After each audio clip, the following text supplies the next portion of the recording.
اعوذ باللہ من الشیطان الرجیم، بسم اللہ الرحمن الرحیم۔ 10ویں جماعت کے عزیز طلبات، السلام علیکم ورحمۃ اللہ۔ عزیز طلبات، ہمارا جو آج کا موضوع ہے وہ ہم برج نارائن چک بست کے بارے میں آج پڑھنے جا رہے ہیں۔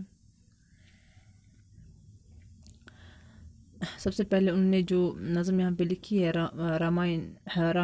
رام چندر جی ماں سے رخصت لیتے ہوئے، اس پر اس پر تفصیلی سے روشنی ڈالنے سے پہلے ہم پنڈت برج نارائن چک بست کی جو حیاتی زندگی ہیں یا انہوں نے جو ادبی کارنامے انجام دیے ہیں ان پر ہم مختصر سی گفتگو کرنے جا رہے ہیں۔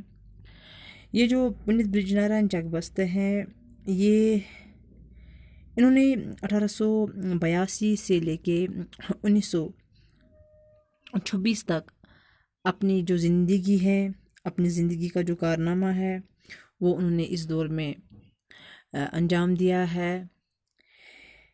پنڈت برج نارائن چک بست کا جو جنم ہے وہ بمقامی فیض آباد 1882 میں ہوا تھا۔ آپ لکھنؤ کے ایک مشہور خاندان سے تعلق رکھتے تھے۔ آپ نے اپنی ابتدائی تعلیم جو ہے وہ لکھنؤ میں حاصل کی اور یہاں کے مقامی جو گورنمنٹ کالج سے انہوں نے BA کی ڈگری پاس کی، اور اس کے بعد انہوں نے جو ہے انہوں نے اپنی ڈگری جو حاصل کی گورنمنٹ کالج BA، جو ہے انہوں نے یہ BA کی ڈگری حاصل کی۔ اس کے بعد ان کے جو والدین تھے وہ ان کو وکیل بنانا چاہتے تھے، تو انہوں نے ان کا جو داخلہ ہے وہ قانون میں کرایا، اور امتحان پاس کرنے کے بعد لکھنؤ میں ہی انہوں نے وکالت کرنے لگے۔ یہ جو پنڈت برج نارائن چک بست تھے، یہ کافی محنتی تھے اور اپنے ہر مقدمہ پر کافی محنت کرتے تھے۔ انہوں نے روزی کے ساتھ ساتھ ادب کا بھی، یعنی کہ ان میں روزی کے ساتھ ساتھ ادب کا بھی بے حد شوق تھا۔ آپ کے گھر کا جو ماحول تھا وہ ادبی تھا۔ تذکرہ نویسیوں نے لکھا ہے کہ آپ نے اپنی پہلی غزل اس وقت کہی جب آپ 10 سال کے بھی نہیں تھے، یعنی کہ ابھی یہ 10 سال کے بھی نہیں تھے کہ انہوں نے اپنی پہلے ایک غزل لکھ دی۔ اس عمر میں بھی، یعنی کہ 10 سال کی عمر میں ہی آپ نے اردو شاعری کا مطالعہ شروع کر دیا تھا، اور ہر وقت کچھ نہ کچھ یہ پڑھتے رہتے تھے۔ زیادہ تر آپ استاد شعراء کے دیوان پڑھا کرتے تھے۔ طبیعت موزون تھی، اس لیے دماغ میں شعر خود بخود اترتے تھے۔ آپ کو غالب، آتش، انیس اور میر وغیرہ کا کلام جو ہے وہ زیادہ تر زبانی یاد ہو گیا تھا۔ آپ کی زبان جو ہے وہ فن کی ادائیگی، فن کی پختگی اور اندازی بیاں، یعنی کہ ان کی زبان کو دیکھ کر کہا جا سکتا ہے، ان کا جو اندازی بیاں ہے اس کو دیکھ کر یہ کہا جا سکتا ہے کہ آپ جو تھے پیدائشی طور پر ایک شاعر تھے، یعنی کہ پیدائشی آپ شاعر تھے۔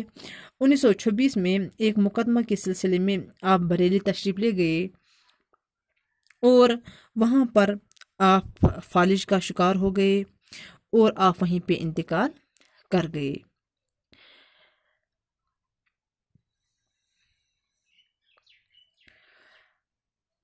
آپ نے نہ صرف شاعری کی بلکہ علمی، ادبی اور تنقیدی مضامین بھی لکھے ہیں۔ آپ کے مضامین کا ایک جو مجموعہ ہے وہ مضامین چک بست کے نام سے شائع ہوا۔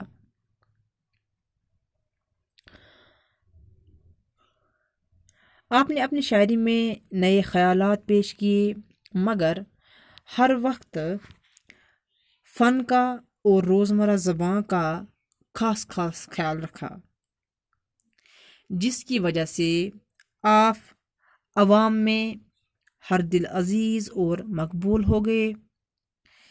ایک کامیاب نشر کے لیے جن اوصاف کا ہونا ضروری ہوتا ہے وہ چک بست کی نثر میں نمایاں نظر آتے ہیں۔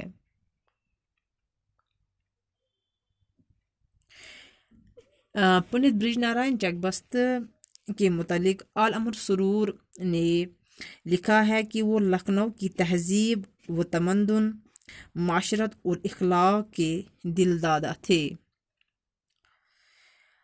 مگر آپ کے ساتھ زمانہ کا رخ دیکھ کر اور روشن خیال، تعلیم یافتہ ہونے کی وجہ سے اصلاح و ترمیم کے بھی حامی تھے۔ آپ نہ صرف اچھے شاعر، اچھے نقاد اور اہل قلم تھے، بلکہ آپ ایک اچھے انسان بھی تھے۔ آپ کی جو پر اثر اور کافی مشہور نظمیں ہیں وہ یہ ہیں: ہمارا وطن دل سے پیارا وطن، اور وطن ہم کو مبارک۔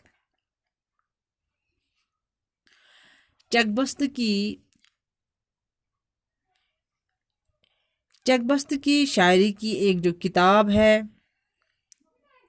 وہ صبح وطن کافی مشہور ہوئی، اور آج بھی ادبی حلقوں میں اس کتاب کو احترام کی نظر سے دیکھا اور پڑھا جاتا ہے۔ جن کشمیری نسل کے پنڈتوں نے اردو ادب کی خدمت کی، ان میں پنڈت برج نارائن چکبست کا جو نام ہے وہ سر فہرست ہے۔